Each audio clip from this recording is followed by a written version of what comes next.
बघेल की तरफ से लिखित परीक्षा परिणाम के साथ कट ऑफ लिस्ट जारी होगी।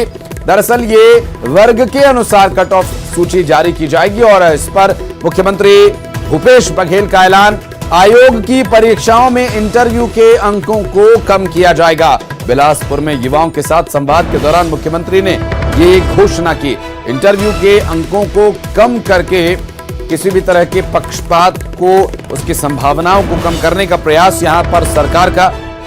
हालांकि जो कट ऑफ जारी किए जाने का ऐलान उन्होंने किया वो वर्गों के अनुसार की जाएगी जारी, और ये निश्चित रूप से अभ्यर्थियों के लिए काफी बड़ा सहारा होगा। हालांकि उनको इसमें चयन के लिए छत्तीसगढ़ लोक सेवा आयोग की परीक्षा को लेकर यह बड़ा ऐलान कहा जा सकता है। और महत्वपूर्ण बात, आज दो घोषणाएं मैंने की। एक तो छत्तीसगढ़ लोक सेवा आयोग में जो आयोजित की जाने वाली बहुविकल्पी परीक्षाओं में अभ्यर्थियों की मांग पर आयोग द्वारा निर्णय लिया गया है कि आयोग द्वारा भविष्य में आयोजित की जाने वाली परीक्षाओं में अभ्यर्थियों के वर्गवार कट ऑफ सूची लिखित परीक्षा परिणाम के साथ ही जारी की जाएगी। दूसरा, लोक सेवा आयोग द्वारा आयोजित परीक्षाओं में इंटरव्यू के नंबर कम किए जाएंगे। जो इंटरव्यू नंबर दिए जाते हैं उनको कम किया जाएगा। ये महत्वपूर्ण दो घोषणाएं। और मुख्यमंत्री भूपेश बघेल के इस घोषणा को लेकर जो अब तक अभ्यर्थियों को लाभ हो सकता है, इसके बारे में क्या कुछ स्थिति रहेगी, क्या रहेगा ऐलान के बाद का पूरा क्रियान्वयन, बात करेंगे। हमारे सहयोगी युगल हमारे साथ जुड़ गए, उनसे जानकारी लेते हैं। युगल, कैसे इसका क्रियान्वयन होगा और अभ्यर्थियों को क्या इसका सीधा लाभ होगा?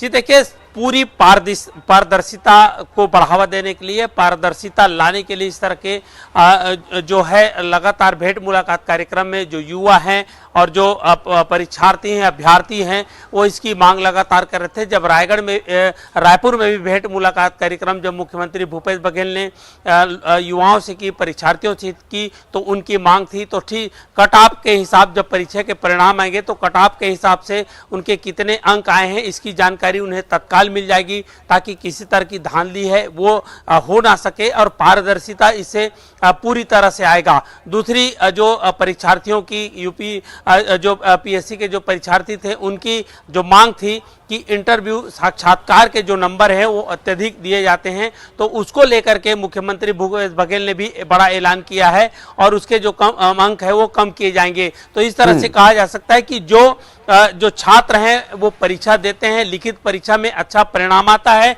लेकिन किसी जो इंटरव्यू में ज़्यादा नंबर होने की वजह से दूसरे जो अभ्यर्थी है कम अंक वाले को उसका फायदा मिल जाता है। तो ये कहा जा सकता है कि अब ऐसे उम्मीदवार जो परीक्षा में बेहतर जिनके अंक रहेंगे, तो इंटरव्यू के अंक भी अगर उससे कम होंगे तो वो अंक जुड़ जाएगा। तो इससे कई तरह के फायदे हैं अभ्यर्थियों को होगा। लंबे समय से मांग की जा रही थी। कुल मिलाकर पारदर्शिता का ये सवाल है और जो साक्षात्कार के जो अंक कम होंगे तो इससे जो योग्य विद्यार्थी हैं, परीक्षार्थी हैं, उनको इसका फायदा होगा। एक बड़ी राहत है उन वर्गों के लिए, उन परीक्षार्थियों के लिए जो इस तरह की जद्दोजहद से वो हमेशा कुछ अंक के लिए छूट जाते हैं, तो उनके लिए बेहतर फायदा इसे कहा जा सकता है। जी, बहुत शुक्रिया आपका इस पूरे मामले पर जानकारी देने के लिए। बढ़ते आगे, और स्टाइपेंड की मांग को लेकर छत्तीसगढ़ में आज से जूनियर डॉक्टर्स हड़ताल पर हैं और कल जूनियर डॉक्टर ओपीडी और इमरजेंसी सेवाओं को बंद रखेंगे। स्टाइपेंड बढ़ाए जाने को अनुपूरक बजट में शामिल करने से जूनियर डॉक्टर्स में गुस्सा है। दरअसल सरकारी मेडिकल कॉलेज अस्पताल के जूनियर डॉक्टर्स की हड़ताल से मरीजों की परेशानी बढ़ गई है। चूंकि उन्हें डॉक्टर्स नहीं मिल रहे, ट्रीटमेंट नहीं मिल पा रहा और ऐसे में परेशानी बढ़ जाएगी मरीजों की, तीमारदारों की। उनके जो परिजन वहां उन्हें लेकर पहुंचे हैं इस उम्मीद से कि उन्हें कुछ इलाज मिले, लेकिन अनुपूरक बजट में मांगों को शामिल न किया जाना अब ये सीधे तौर पर मरीजों के लिए परेशानी का सबब बन रहा है। क्योंकि जूनियर डॉक्टर्स की तरफ से इस पूरे मामले को लेकर विरोध किया जा रहा है और अब कल से परेशानी और बढ़ सकती है। क्योंकि छत्तीसगढ़ में जूडा की हड़ताल है और जूडा की हड़ताल से ओपीडी और जो इमरजेंसी सर्विसेज डॉक्टर्स की तरफ से मेडिकल क्षेत्र में दी जाती है वो प्रभावित होगी। क्योंकि मेडिकली इमरजेंसी और ओपीडी में ज्यादातर जूनियर डॉक्टर्स असिस्ट करते हैं। मुख्यमंत्री जी ने भी हमारी मांगे जायज़ ठहराई है, बट ज़मीनी स्तर पर इस पर कोई भी कार्रवाई नहीं हुई है। फाइनली हमें पिछले 25 जुलाई 2023 से हमने सांकेतिक प्रदर्शन किया है। ब्लैक पट्टी बांधकर हम सभी लोगों को ये बता रहे हैं कि हमारा स्टाइपेंड हाई का जो मुद्दा है वो अभी तक सॉल्व नहीं हो पाया है, और आज 1 अगस्त 2023 से हम यहाँ पे सिर्फ और सिर्फ ओपीडी सर्विस बंद करके सरकार को ये बताना चाह रहे हैं कि अगले 24 घंटे में अगर इस पर कोई ठोस कार्रवाई नहीं होती है तो हम मजबूरन अनिश्चितकालीन हड़ताल पर जाने के लिए मजबूर हो जाएंगे। जैसे कि सर ने बोला, अभी आज केवल हम ओपीडी शट डाउन किए हैं और आज हमारी इमरजेंसी सेवाएं यथावत है, और हम चाहेंगे कि आज शासन की ओर से कुछ पहल हो और कोई ठोस सबूत मिले कि हाँ शासन की ओर से कुछ पहल हो रही है। और अगर आज शासन की ओर से कोई पहल नहीं होती है तो कल हम कंप्लीट शट डाउन करने का फैसला हमारी कमेटी का है, और हम नहीं चाहते कि ये फैसले से मरीजों की स्वास्थ्य सेवाएं बाधित हो। इस वजह से हम लगातार चाह रहे हैं कि हम हमारी ये जो धरना स्थल है यहाँ पे हम लोगों ने पैरेलल ओपीडी टेबल लगाया है। ओपीडी सर्विस हम लगातार अपने मरीजों को देंगे ताकि जो मरीजों की स्वास्थ्य सेवाएं हैं हम चाह रहे हैं कि वो बाधित ना हो। और रायपुर से बड़ी खबर, मेकाहारा में नर्सेस का आंदोलन, 8 साल पुरानी मांगों को लेकर प्रदर्शन, ग्रेड पे बढ़ाए जाने सहित कई मांगों को लेकर प्रदर्शन यहां पर चल रहा है मेकाहारा में, जहां नर्सेस की इन मांगों को पूरा किए जाने के लिए प्रशासनिक स्तर पर क्या कार्रवाई की जाएगी, इस पर और डिटेल्स आप तक पहुंचाएंगे। आपको बता दें कि मेकाहारा में नर्सों का आंदोलन शुरू हो चुका है। 8 साल पुरानी ये मांग है और इस मांग को लेकर ग्रेड पे बढ़ाए जाने को लेकर और भी कई मांगे इससे जुड़ी हुई हैं, जिसको लेकर प्रदर्शन मेकाहारा में नर्सेस का चल रहा है।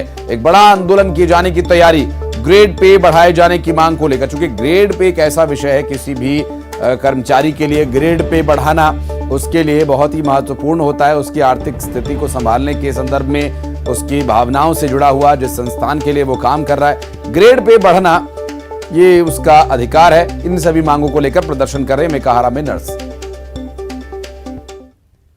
और राजधानी में संविदा कर्मचारियों की हड़ताल जारी है। दरअसल संविदा कर्मचारियों ने इच्छा मृत्यु की मांग की है। घड़ी चौक से राजभवन तक पैदल मार्च कर 211 संविदा कर्मचारियों की बर्खास्तगी के खिलाफ यहां प्रदर्शन किया गया, और अपनी मांगों को लेकर प्रदर्शन के दौरान हाथों में तख्तियां लिए हुए प्रदर्शनकारी संविदा कर्मचारी इच्छा मृत्यु की मांग करते नजर आए।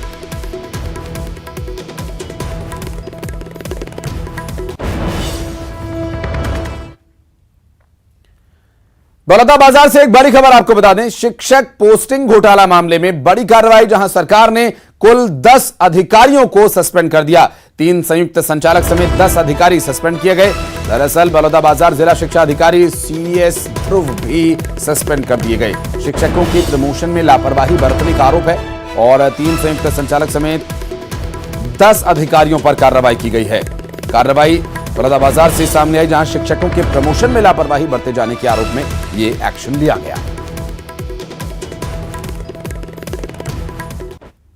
और दुर्ग में चिटफंड कंपनी के फरार डायरेक्टर पर शिकंजा पुलिस ने कसा और पुलिस ने फरार डायरेक्टर को गिरफ्तार कर लिया। Chit fund company SS business hub का डायरेक्टर गिरफ्तार कर लिया गया है। 200 से ज्यादा लोगों के साथ करोड़ों की ठगी का इस पर आरोप है। सुपेला थाना क्षेत्र का यह पूरा मामला, जहां 200 से ज्यादा लोगों को ठगने वाला अब पुलिस की गिरफ्त में है। सुपेला थाना क्षेत्र का यह पूरा मामला, जहां पुलिस कार्रवाई कर रही है, पूछताछ की जा रही है। आगे इस पूरे मामले में क्या डिटेल्स रहेंगी आप तक पहुंचाएंगे।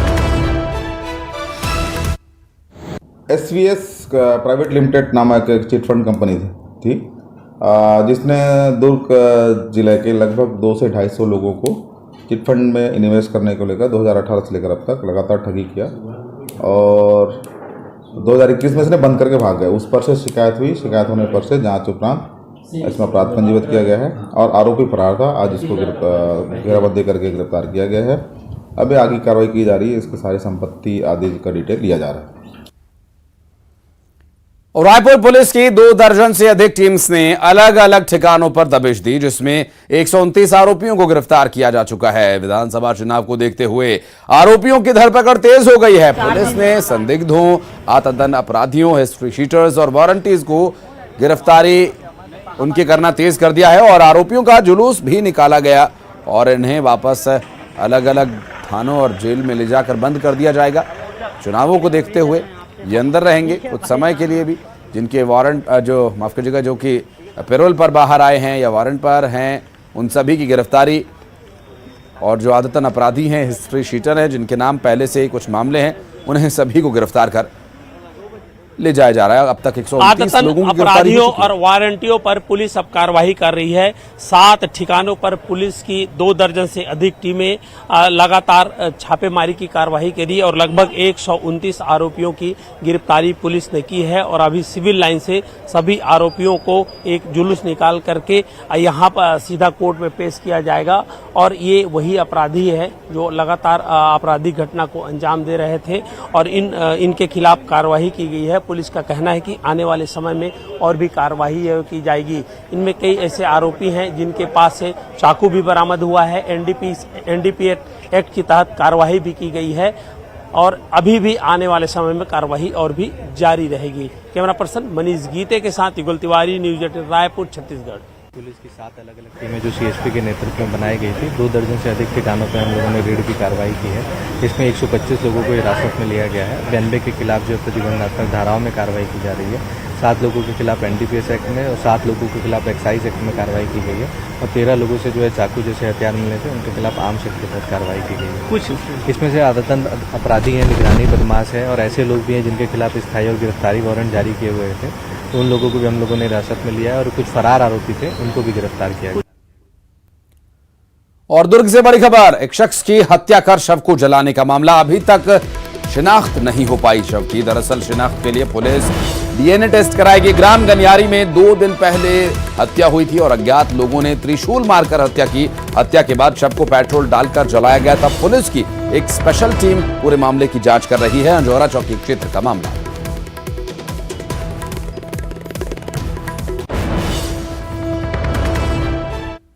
सीएसपी दुर्ग के नेतृत्व में एक टीम बनाई गई है जिसमें क्राइम की टीम और संबंधित थानों की टीम को लगाया गया है और इसमें कुछ फैक्ट्स मिले हुए हैं, कुछ इनपुट मिले हुए हैं, उस पर से टीम अभी आगे काम कर रही है। क्योंकि इनिशियली जो बॉडी मिला है वहाँ पर बॉडी को कम से कम पूरी तरह जलाने 50 से 60% पूरी बॉडी जल चुकी थी, पहचान में भी नहीं आ रहा था। इसलिए चिन्हांकन और आदि कार्य करने में भी पुलिस को समय लगा और इसको जल्द ही हम सॉर्ट आउट कर लेंगे। बिलासपुर के बहतराई स्टेडियम में सीएम भूपेश बघेल ने युवाओं के साथ भेंट मुलाकात की और संवाद किया। इस दौरान कई युवाओं ने सीएम भूपेश बघेल से संवाद किया। मुख्यमंत्री ने गढ़बो नया छत्तीसगढ़ का नारा दिया और गढ़बो नवा छत्तीसगढ़ के नारे के साथ युवाओं के साथ कंधे से कंधा मिलाकर चलने के लिए आह्वान किया। और सीएम ने कहा कि छत्तीसगढ़ या ओलंपिक के माध्यम से परंपरागत खेलों को आगे बढ़ाया जा रहा है। अपने सपनों का छत्तीसगढ़ बनाने के लिए युवा योगदान दें। और सारंगगढ़ से आई छात्रा ने कहा कि लोचन प्रसाद पांडे कॉलेज में पोस्ट ग्रेजुएशन का कोर्स नहीं है। इस पर मुख्यमंत्री ने कहा कि नया जिला बना है, पीजी भी खुलेगा, बॉटनी भी होगी। और कोरबा जिले के अनूप दास ने कृषि विश्वविद्यालय में वैकेंसी लाने की मांग की और इस पर मुख्यमंत्री ने विभाग की सहमति से पोस्ट लाने की बात कही। बिलासपुर की छात्रा ने मुख्यमंत्री से सीजीपीएससी के तैयारी करने आने वाले दूरस्थ क्षेत्र के आदिवासी छात्र छात्राओं के लिए हॉस्टल की मांग की, जिस पर सीएम ने अगले सत्र से ऐसे हॉस्टल्स शुरू करने की बात कही है।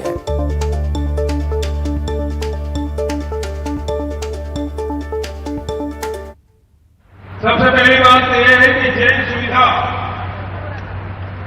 शहर में मिलते वो सुविधा गांव में मिलना चाहिए। ये सपना महात्मा गांधी के लिए थे, ये सपना एपीजे अब्दुल कलाम के लिए थे और ओला सरकार करे काम सुरानी गांव माध्यम हमें छत्तीसगढ़ में करना कहा था।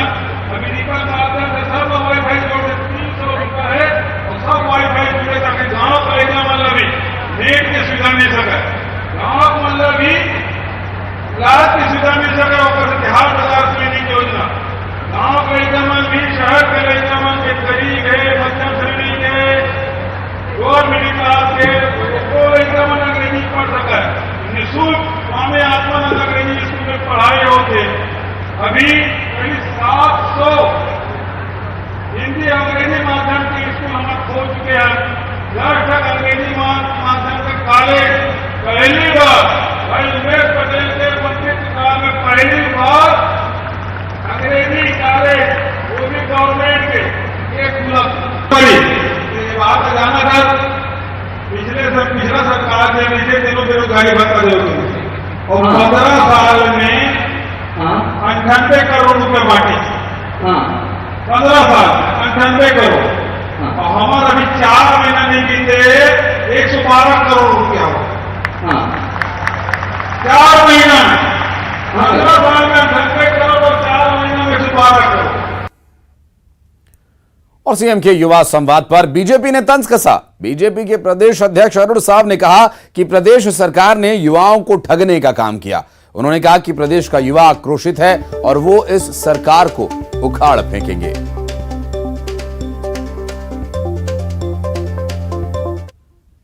5 साल तक जिन युवाओं के सपनों को तोड़ने का काम किया, 5.25 साल तक जिन युवाओं को छलने का काम किया, धोखा देने का काम किया,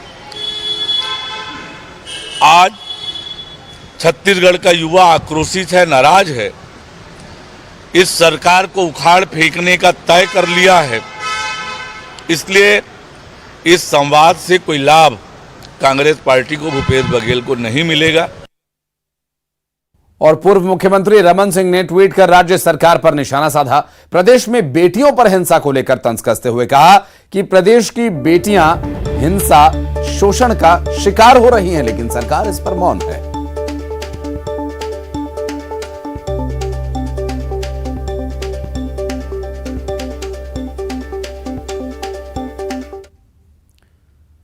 और अब खबरें 25 सेकंड्स में। प्रदेश में बढ़ी